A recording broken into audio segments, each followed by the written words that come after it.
আমরা সব সময় স্বপ্নের জগতে বাস করতে পছন্দ করি, অথচ বাস্তবটা একটি যুদ্ধক্ষেত্র। বাস্তব জগতের একটি সীমানা আছে, কিন্তু কল্পনার জগতের কোনো সীমানা নেই। বাস্তবতার বিরুদ্ধে যুদ্ধের একমাত্র অস্ত্র হল কল্পনা। এই জগৎ সংসারে বাস্তবতার আসল রূপ কেবল মধ্যবিত্তরাই দেখতে পায়। মুখের কয়েকটি অবহেলিত ভাষাই যথেষ্ট মানুষের মন ভাঙার জন্য।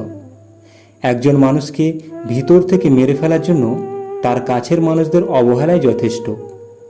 মাঠে পরাজিত ব্যক্তি জিততে পারে, কিন্তু মনের কাছে পরাজিত ব্যক্তি কখনো জিততে পারে না। জীবন একটি কঠিন খেলা। ব্যক্তি হিসাবে মৌলিক অধিকার ধরে রাখার মাধ্যমেই শুধুমাত্র তুমি সেখানে জয়ী হতে পারবে।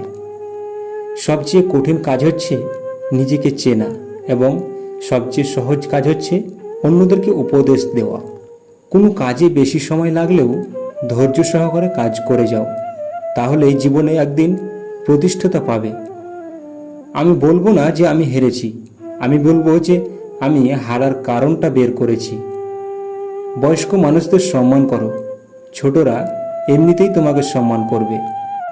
এক বাবা তার ছেলেকে উপদেশ দিচ্ছে, শোন বাবা, কখনো যদি তুই নিজের ইচ্ছেই বিয়ে করিস, তাহলে স্ত্রী হিসাবে একটি সুন্দর মুখের চেয়ে একটি হাসি মাখা মুখকে প্রাধান্য দিস। কারণ বয়সের বকা খেয়ে বাজারে দর কষাকষি করে বাসে ঝুলে 30 মিনিটের রাস্তা 2 ঘন্টা অতিক্রম করে যখন বাসায় ফিরবি, দরজায় তোর সবচেয়ে বেশি প্রয়োজন হবে একজন হাসি মাখা নারী। আপনার যদি একজন প্রতিষ্ঠিত বাবা না থাকে, তাহলে বুঝবেন পৃথিবীতে মাথা উঁচু করে দাঁড়ানোটা কতটা সংগ্রাম। যখন মায়া বাড়িয়ে লাভ হয় না, তখন মায়া কাটাতে শিখতে হয়। সময়ের পরিবর্তনে রাগ কমে যায়, কিন্তু কারো দেয়া আঘাতের দাগগুলো থেকে যায়। কাঁচ কতটা অভিমানী আয়না না ভাঙলে বোঝা যায় না। যাকে মন থেকে অনেকটা আপন ভাবা হয়, তার অবহেলা সহ্য করা সত্যি খুব কষ্টকর হয়। কেউ নতুন খুঁজতে ব্যস্ত, আর কেউ পুরনোতেই আসক্ত। কান্নার কোনো ওজন নেই, কিন্তু যখন সেগুলি ঝরে যায়, তখন মন হালকা হয়ে যায়। জীবন একাই কাটে। মানুষ সান্ত্বনা দেয়, কিন্তু সমর্থন করে না। মানুষ যখন একাকিত্বের প্রেমে পড়ে যায়, তখন তার কাছে কোলাহল আর ভালো লাগে না। একাকিত্বকে উপভোগ করতে শিখুন। পৃথিবীর সব থেকে সুখী মানুষের তালিকায় থাকবেন। একাকিত্ব সঙ্গী যার, ভয় নেই তার কিছু হারাবার। কেউ স্বপ্নের জন্য পরিবার ছাড়ে, আবার কেউ পরিবারের জন্য স্বপ্ন ছাড়ে, আবার অনেকেই এই দুটোর জন্য দুনিয়া ছাড়ে।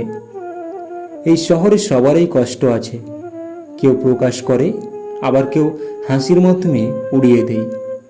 মৃত্যু শুধু দেহের হয় না, কখনো মৃত্যুর স্বপ্ন আর ইচ্ছারও হয়। পৃথিবীর সবচেয়ে দুর্বল জায়গা হলো মন, আর সবচেয়ে দুর্বল অস্ত্র হলো ভালোবাসা। দুঃখের সময় সুখের কথা মনে করার মতো কষ্ট আর কিছুতেই নেই। আমরা আল্লাহরই, এবং অবশ্যই আমরা তারই কাছে ফিরে যাব। অতৃপ্ত এই পৃথিবীতে আজ যত আয়োজন, অর্ধেক তার মিথ্যে মায়া, বাকি অর্ধেক প্রয়োজন। আল্লাহর ভয়ে তুমি যা সব কিছু ছেড়ে দেবে, আল্লাহ তোমাকে তার চেয়ে আরও উত্তম কিছু অবশ্যই দান করবেন। সব দুঃখের মূল হলো এই দুনিয়ার প্রতি আমাদের অত্যাধিক আকর্ষণ। সৃষ্টিকর্তা এমন কোনো রোগ পাঠাননি যার আরোগ্যের ব্যবস্থা দেননি। প্রকৃতপক্ষে মানুষ কখনো ব্যর্থ হয় না, সে কেবল একটা পর্যায়ে এসে হার মেনে নেয়। অনেক বেশি বিজয় পরাজয়ের চেয়ে খারাপ। ব্যর্থতা তখন সাফল্য যখন আমরা তা থেকে কিছু শিখি। সাফল্যের অর্থই হলো নিজের উৎসাহ না হারিয়ে একটার পর একটা ব্যর্থতাকে অতিক্রম করে যাওয়া। জীবনে প্রত্যেক মানুষকেই এক বা একাধিক পরীক্ষায় হারতেই হয়। দুঃখ সময়ের অন্ধকার কখনো কখনো আমাদের জীবনের সবচেয়ে উজ্জ্বল মুহূর্তটির দ্বার খুলে দেয়। জীবনটাকে নতুন করে আবিষ্কার করার জন্য কখনো কখনো সব ছেড়ে ছুড়ে হারিয়ে যেতে হয়। যার নেশা আর পেশা মিলে যায়, তার চেয়ে সৌভাগ্যবান আর কে হতে পারে। মিথ্যে ভালোবাসার 3টি লক্ষণ। নাম্বার 1, সে তোমার দিকে ভালোভাবে তাকাবে না, সে সবসময় অন্যদিকেই তাকিয়ে থাকবে।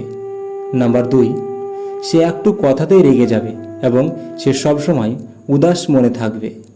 নাম্বার 3, সে বেশিরভাগ সময় ফোনে ব্যস্ত থাকবে, তোমার দিকে সে ধ্যান দিবে না।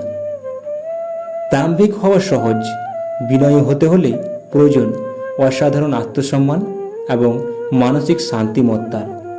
পৃথিবীটা হচ্ছে একটি আয়নার মতো, তুমি সবার সাথে যেমন ব্যবহার করবে, যেমন মনোভাব পোষণ করবে, ঠিক তেমনই ফিরে যাবে প্রতিদানে।